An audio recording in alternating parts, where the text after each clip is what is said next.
ಬೆಂಡೆಕಾಯಿ ಪಲ್ಯ. ಇದರಲ್ಲಿ ತುಂಬಾ ಲೋಳೆ ಇರುತ್ತೆ, ಮಾಡೋದು ಕಷ್ಟ ಅಂತ ಇದನ್ನೇನಾದರೂ ಬಿಟ್ಬಿಟ್ಟಿದ್ರೆ ಹೀಗೆ ಮಾಡಿ ನೋಡಿ. ತೊಳೆದು ಒರೆಸಿ ಆರಿದ ಮೇಲೆ ಇದನ್ನು ಕಟ್ ಮಾಡಬೇಕು. ಕಟ್ ಮಾಡುವಾಗ ಚಾಕುಗೆ ಸ್ವಲ್ಪ ಎಣ್ಣೆಯನ್ನು ಹಾಕ್ಕೊಳ್ಬೇಕು.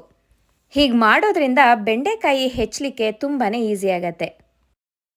ಈಗ ಕಡಾಯಿಗೆ 3-4 ಚಮಚ ಎಣ್ಣೆಯನ್ನು ಹಾಕಿ ಸಾಸಿವೆ, ಉದ್ದಿನಬೇಳೆ, ಕಡಲೆಬೇಳೆ, ಜೀರಿಗೆ, ಕರಿಬೇವು, ಒಣಮೆಣಸಿನಕಾಯಿ, 3-4 ಬೆಳ್ಳುಳ್ಳಿಯನ್ನು ಜಜ್ಜಿ ಹಾಕಿದ್ದೀನಿ.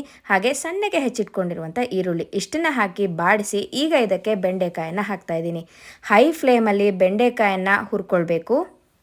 ಒಂದು 5 ನಿಮಿಷ ಹುರಿದ ಮೇಲೆ ಇದರಲ್ಲಿರೋ ಅಂಟು ಕಡಿಮೆ ಆಗುತ್ತೆ. ಈಗ ಇದಕ್ಕೆ ಉಪ್ಪನ್ನು ಹಾಕ್ಕೊಳ್ಬೇಕಾಗತ್ತೆ. ಕೊನೆಯಲ್ಲಿ ಅರಿಶಿಣದ ಪುಡಿ, ಖಾರದ ಪುಡಿ, ಸ್ವಲ್ಪ ಗರಂ ಮಸಾಲ ಇಷ್ಟನ್ನು ಹಾಕಿ ಮಿಕ್ಸ್ ಮಾಡಿ ಕೊನೆಯಲ್ಲಿ ಕೊತ್ತಂಬರಿ ಸೊಪ್ಪನ್ನು ಹಾಕಿದರೆ ಸಿಂಪಲ್ಲಾಗಿ ಈಸಿಯಾಗಿ ಬೆಂಡೆಕಾಯಿ ಪಲ್ಯ ರೆಡಿಯಾಗೋಯಿತು. ಚಪಾತಿಗೆ ಒಳ್ಳೆ ಕಾಂಬಿನೇಷನ್ ಬೆಂಡೆಕಾಯಿ. ಟ್ರೈ ಮಾಡಿ ನೋಡಿ.